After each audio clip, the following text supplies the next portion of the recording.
90 రోజుల కోర్సు పూర్తి చేస్తే చాలు 100% ప్లేస్మెంట్ సపోర్ట్ తో సాఫ్ట్వేర్ జాబ్ మీ సొంతం. వెంటనే కోడ్ జ్ఞాన్ డెస్టినేషన్ ని సంప్రదించండి. నమస్కారం అశ్లేష గారు. నమస్కారం. టీనేజ్ పిల్లల్లో కొంతమంది పిల్లలు సడన్గా రూమ్లోకి వెళ్ళిపోవటం, ఒక ఆడ్ బిహేవియర్ని క్రియేట్ చేయటం, అండ్ దాంతోపాటు సమ్ ఫ్యూ వాళ్ళకి కావాల్సినటువంటి టాయ్స్ కానివ్వండి ఎవరికైనా తీసుకొని వెళ్ళిపోవటము, అండ్ అపోజిట్ జెండర్ మీద థాట్స్ అన్నీ క్రియేట్ చేసుకోవటము, వాళ్ళకి నచ్చిన విధంగా చేసుకోవటం చేస్తున్నారు. దీన్ని ఓవర్కమ్ చేయటం ఎలా? ఇదే విషయాన్ని కింద కామెంట్ బాక్స్లో, అంటే మన వీడియోస్ కింద కామెంట్ బాక్స్లో పోస్ట్ చేయడం జరిగింది. మా పిల్లలు ఈ విధంగా ఇబ్బంది పెడుతున్నారు మమ్మల్ని, ఇది ఓవర్కమ్ చేయటం ఎలా, దయచేసి సజెషన్ ఇవ్వండి అని చెప్పేసి కామెంట్ బాక్స్లో పోస్ట్ చేయడం జరిగింది. వెరీ నైస్ కామెంట్ అండి. అవును, వ్యాలిడ్ అండి. ఇప్పుడు కొన్ని స్కూల్స్ కూడా ఆడపిల్లలకి ఒక్కళ్ళకే క్లాస్ పెట్టిస్తున్నారు. నేను రాజమండ్రి చుట్టుపక్కల స్కూల్స్లో చాలా ప్రోగ్రామ్స్ చేశానండి. డోస్, ఆ టాపిక్ నేమ్ డోస్.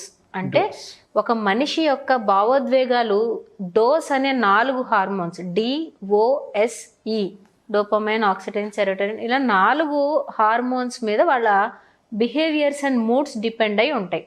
అందుకని కొన్ని స్కూల్స్ యాజమాన్యం ఏం చేస్తారు అంటే, వయసుకు వచ్చిన ఆడపిల్లలు కదా వీళ్ళకి కొన్ని తెలియాలని డైరెక్ట్ సెక్స్ ఎడ్యుకేషన్ అని పెట్టకుండా డోస్ అన్న ఒక సబ్జెక్ట్ని తీసుకొచ్చి వాళ్ళకి అర్థం అయ్యేలాగా, because this is very sensitive topic and అందరూ కూడా దీని గురించి మాట్లాడడానికి జనరల్గా యాక్సెప్టెన్స్ ఉండదు.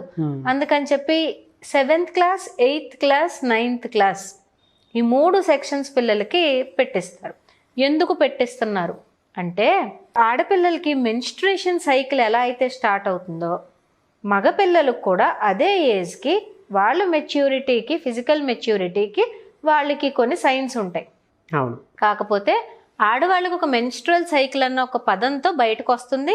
మగపిల్లలకి వాళ్ళ యొక్క physical changes, tone changes, facial feature changes ఇలాంటివి రావడం వల్ల మగపిల్లల్ని ఐడెంటిఫై చేస్తున్నాం పెద్దోడవుతున్నాడు అని చెప్పి. అది మగపిల్లలైనా ఆడపిల్లలైనా వాళ్ళకి లోపల ఉండే ఎమోషన్స్ మాత్రం కామనే. ఓకే, అయితే ఇందులో మనం చూడవలసింది ఏంటి అంటే, మీరు పేరెంట్స్ చెప్తున్నారు అంటున్నారు కదా, ఇలా రూమ్లోకి వెళ్ళిపోవడము, కొంచెం ఆడ్గా బిహేవ్ చేయడము, ఇవన్నీ ఎందుకు అంటే, ఇప్పుడు ఎప్పుడైతే పబర్టీ స్టార్ట్ అవుతుందో, స్టార్ట్ అయినప్పుడు హార్మోన్స్ చేంజెస్ అనేవి ఎక్కువ జరుగుతూ ఉంటాయి. హ్యాపీ హార్మోన్స్ ఉంటాయి, మూడ్ స్వింగ్స్ ఉంటాయి, అలాగే వాళ్ళకి కొన్ని సెక్షువల్ డిజైర్స్ కూడా ప్రొడ్యూస్ అవుతాయి. అలా ప్రొడ్యూస్ అవుతుంటేనే బాడీలో అన్ని హార్మోన్స్ కూడా వర్క్ చేస్తున్నట్టు అర్థం. That is a good sign. But ఈ పిల్లలు తెలిసి తెలియని జ్ఞానంతో కొంచెంగా ట్రాక్ తప్పుతున్నారు. This is the point to be cautious. అందుకని స్కూల్ మేనేజ్మెంట్స్ ఎందుకు వీళ్ళకి ఎక్కువ మూడ్ స్వింగ్స్ వచ్చేస్తాయి, ఎందుకు వీళ్ళు వేరే వాళ్ళ మీద డిపెండ్ అయిపోతారు, అంత వీక్ ఎందుకు అయిపోతారు అని ముందరగానే కాషియస్గా సెషన్స్ పెట్టిస్తున్నారు. ఇప్పుడు ఆడపిల్లల్లో చూడండి, తల్లులు ఎక్కువ కంప్లైంట్స్ మనకేంటి, మా పిల్ల మొన్నటి వరకు బాగానే ఉండేది, ఇప్పుడు అరిచేస్తుంది, ఊరికే చిరాకు పడిపోతుంది, ఏం మాట చెప్పినా వినట్లేదు, ఊరికే గదుల్లోకి వెళ్ళి తలుపులు వేసుకుంటుంది, ఎక్కువసేపు బాత్రూంలో ఎక్కువ టైం స్పెండ్ చేస్తుంది, లోన్లీగా ఎక్కువ టైం స్పెండ్ చేస్తుంది, ఎవరెవరితోనో చాట్ చేస్తుంది. ఇవే కదా జనరల్ మనకొచ్చే క్లయింట్స్ కూడా. ఇదంతా అబ్బాయిలు కూడా రకరకాల వీడియోస్ చూస్తున్నారు, వెబ్సైట్స్ నుంచి డౌన్లోడ్ చేసుకుంటున్నారని రకరకాల కామెంట్స్ మనం వింటూనే ఉంటాం. నిన్న ఒక కేసు వచ్చారు కదండి, హిస్టరీ డిలీట్ చేసేస్తున్నాడు బాబు అని. అవును, ఎవరైనా హిస్టరీ ఎందుకు డిలీట్ చేస్తారండి మొబైల్లోనూ? అంటే పిల్లలకి ఈరోజు మనం చెప్పవలసిన అవసరం ఒకటి ఉంది. ఏంటి అంటే, ఈ వయసులో హార్మోనల్ చేంజెస్ రావడం వల్ల కొన్ని మూడ్ స్వింగ్స్ రావడం కామన్, కొన్ని డిజైర్స్ రావడం కామన్. అవును. ఓకే, కొన్ని అన్వాంటెడ్ ఫీలింగ్స్ రావడం కూడా కామనే. కానీ ఈ వయసులో ఎవరైతే వాటిని అర్థం చేసుకుని నిలబడతారో, అంటే కంట్రోల్ చేసుకుని కొంచెం నిగ్రహంగా ఉంటారో, వాళ్ళు పాత్ క్లియర్గా ఉంటుంది. అలా కాకుండా ఈరోజు సోషల్ మీడియా కూడా ఇలాంటి పిల్లల్ని టార్గెట్ చేసి కొంచెం చూడకూడని కాంటెంట్ని యాడ్ రూపంలో వేయడం వల్ల ఏంటిది కొంచెం డిఫరెంట్గా ఉందని పిల్లలు అది క్లిక్ చేయడము, ఆ వెబ్సైట్స్లోకి వెళ్ళిపోవడము, అక్కడ చూడకూడనివన్నీ చూడడము, మళ్ళీ వెంటనే ఇన్ఫ్లుయెన్స్ అయ్యి అది రియల్ టైం లైఫ్లో ఇంప్లిమెంట్ చేయాలనుకోవడము, ఇలాంటివి చేయడం వల్ల వాళ్ళ లైఫ్ని వాళ్ళు పాడు చేసుకుంటున్నారు. దీన్ని మనం సైకలాజికల్గా సెల్ఫ్ ఎరోటిజం అని కూడా అంటామండి. ఓకే. ఈ సెల్ఫ్ ఎరోటిసిజం అనేది పిల్లల్లో కామన్గా ఉంటుంది, కానీ కొంతమంది పిల్లలు దీన్ని కంట్రోల్ చేసుకోగలుగుతారు, అర్థం చేసుకోగలుగుతారు. కొంతమంది పిల్లలు ఏంటంటే వీక్ అయిపోయి సెల్ఫ్ అబ్యూస్ అనేవి పాల్పడుతూ ఉంటారు. అందుకని చెప్పి ముఖ్యంగా 6th, 7th, 8th, 9th పిల్లలకి బయోలాజికల్గా నీలో వచ్చే చేంజెస్ ఇవి.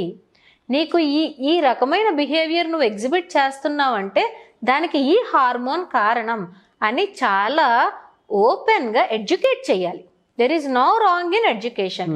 బికాస్ ఒకవేళ ఈ సెల్ఫ్ ఎరోటిసిజం అనేది పిల్లల్లో ఎక్కువ అయిపోతే వాళ్ళకి బయోలాజికల్గా ప్రాబ్లమ్స్ ఉంటాయి, సైకలాజికల్గా ప్రాబ్లమ్స్ అరైజ్ అయిపోతే రేపు పొద్దున్న వాళ్ళు అడల్ట్ లైఫ్లోకి ఎంటర్ అయ్యాక కూడా మనం వెనక్కి తీసుకురాలేని అన్ని డిజార్డర్స్ వాళ్ళు డెవలప్ అయిపోతూ ఉంటాయి.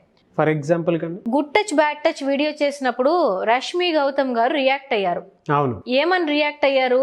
ఇంతగా వీళ్ళు ఎడ్యుకేట్ చేస్తుంటే, సుమన్ టీవీ తరపున ఇంతగా ఎడ్యుకేట్ చేస్తుంటే కింద ఇలాంటి నీచమైన కమెంట్స్ పెట్టడానికి మీకు చేతులు ఎలా వచ్చాయని ఆవిడ ఓపెన్ గా ట్విట్టర్ లో ట్వీట్ చేశారు. అంటే I should thank her.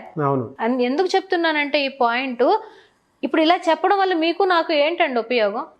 We are looking for the development of the child. అన్ని విధాలుగా పిల్లలు బాగుండాలి. అన్ని కంట్రీస్ లో ఓపెన్ గా మాట్లాడి పిల్లల్ని ప్రొటెక్ట్ చేస్తుంటే మనం మాట్లాడకుండా రిస్ట్రిక్ట్ చేసేసి, రిప్రెస్ చేసేసి దాన్ని అన్వాంటెడ్ బిహేవియర్ రూపంలో బయటకు తీసుకొస్తాం. ఎందుకైనా ఎలాంటి పరిస్థితుల్లో అయినా పిల్లలకు ఒక నాలెడ్జ్ అంటూ బ్రెయిన్లో ఉంటే ఎక్కడో చోట వాళ్ళు యూజ్ చేసుకుంటారు. కానీ చెప్పే పద్ధతి ఎలా చెప్పాలి అనేది పేరెంట్స్ తెలియక ఈరోజు సతమతం అవుతున్నారు. కానీ వాళ్ళకి తెలుసు ఇది అవసరం అని చెప్పి. మనం చేసిన 1 month టైంలోనే బంజారా హిల్స్ ఇన్సిడెంట్ జరగలేదా అండి? ఆ తర్వాత ఎంతమంది good touch bad touch session start చేశారు?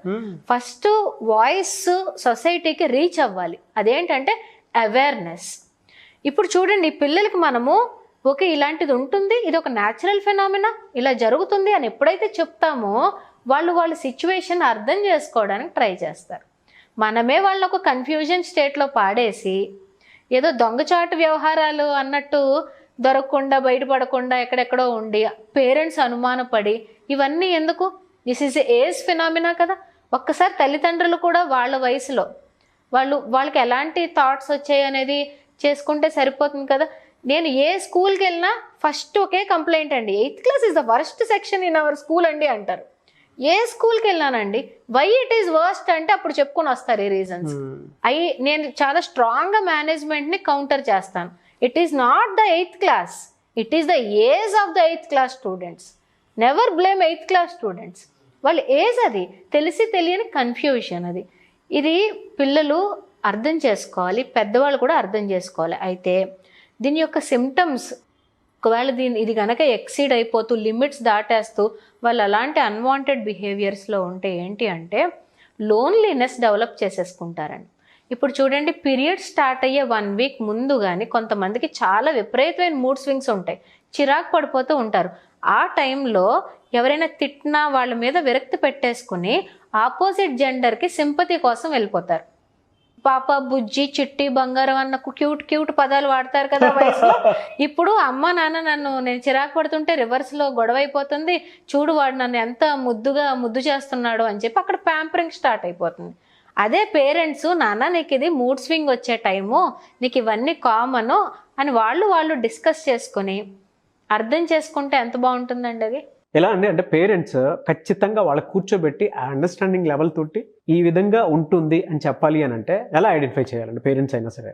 ఫస్ట్ థింగ్, ఈ వయసు పిల్లలు ఎక్కువ లోన్ టైంని ఎక్కువ కోరుకుంటూ ఉంటారు. మనం దాన్ని సింపుల్ గా చెప్పాలంటే మీ టైం. నన్ను కొద్దిసేపు ఒంటరిగా ఉండవు, ఎందుకు అస్తమాను సతాయిస్తావు అని చెప్పి పక్కకి వెళ్ళిపోతూ ఉంటారు. అది అప్పుడప్పుడు అయితే పర్వాలేదు, కానీ ఫ్రీక్వెంట్ గా జరిగితే మాత్రం సంథింగ్ ఈజ్ మెస్సీ అనేది ఒక్కసారి పేరెంట్స్ అర్థం చేసుకోవాలి. 2, వీళ్ళు మొబైల్స్ లో హిస్టరీ డిలీట్ చేసేస్తున్నారా లేదా? హిస్టరీ అరేంజ్ చేసేస్తే తప్పు చేస్తున్నట్టు కదా, అన్వాంటెడ్ సైట్స్ అవి చూస్తున్నట్టు కదా, సీక్రెట్ యాప్స్ వాడుతున్నట్టు కదా, డేటింగ్ యాప్స్ ఇలాంటివి అని. ఒక్కొక్కసారి నీకు మొబైల్ ఇస్తాను కానీ బీ ట్రాన్స్పరెంట్, ఏం చేస్తున్నావో ఏంటో అప్పుడప్పుడు గివ్ అస్ దట్ అని. కానీ ఈ పిల్లల్ని పక్షిని గట్టిగా పట్టేసుకోకూడదండి. కొంచెం ఫ్రీడమ్ ఇస్తూనే అబ్జర్వేషన్ అనేది పెట్టాలి. పూర్తిగా పట్టుకున్నా కూడా వాళ్ళకి నచ్చదు. Anybody trying to control them. ఎందుకంటే ఆ ఏజ్ లో వాళ్ళ సినిమాలో వాళ్ళే హీరో హీరోయిన్స్, మిగతా వాళ్ళందరూ విలన్సే. తప్పు అని చెప్పిన మిగతా వాళ్ళందరూ విలన్సే. గట్టిగా చెప్తే ఇప్పుడు నేను కూడా అదే. అండ్ మూవీ ఇన్ఫ్లుయెన్స్ కూడా ఎక్కువ ఉంటుందండి. అంటే చూడండి, కొన్ని క్యారెక్టర్స్ సినిమాల్లో కూడా 8th class 9th class characters నే పెట్టి అన్వాంటెడ్ సీన్స్ కూడా ఎక్కువ చూపిస్తూ ఉన్నారు. అంటే వాళ్ళని ప్రేరేపిస్తున్నట్టు, ఓకే ఈ ఏజ్ లో కూడా ఇలాగా చెయ్యొచ్చు అనమాట, వాళ్ళు అలా చేశారు కదా అని ఇమిటేట్ చేయాలనిపిస్తుంది వాళ్ళకి. నిజంగా ఆ వయసులో లవ్ ఏంటి, లస్ట్ ఏంటి, ఇన్ఫాక్చువేషన్ ఏంటి, ఈ పదాలకి అర్థమే ప్రాపర్ గా తెలియదు. వాళ్ళదంతా మెటీరియలిస్టిక్ గా ఉంటుంది ఆ వయసులో. కాబట్టి పేరెంట్స్ కూడా ఇలాంటి కలిసి కూర్చున్నప్పుడు పిక్చరైజేషన్ ఏమైనా వచ్చినా, మీడియాలో ఏమైనా చూసినా ఎడ్యుకేట్ చేయాలి. అక్కడి నుంచి పక్కకి వెళ్ళిపోవడము, ఛానల్ మార్చేయడము, నువ్వు లోపలికి వెళ్ళి ఆడుకో అనడము, ఇలాంటివి చేయకుండా ఒకవేళ చూస్తే అందరూ కలిసి కూర్చునే విషయాలే చూడాలి. ఒకవేళ అనుకోకుండా ఏమైనా వచ్చినా కూడా this is new normal, this is very normal అనేది వాళ్ళకి చెప్పాలి. చెప్పకపోతే వాళ్ళు ఏదో దాచిన ఫీలింగ్ వచ్చేసి వీళ్ళు బయటకో పక్కకో వెళ్ళిపోయిన తర్వాత మళ్ళీ దాని గురించి తెలుసుకోవాలి అన్న తాపత్రయం వీళ్ళల్లో పెరిగిపోతుంది. Thank you so much Ashlesha గారు.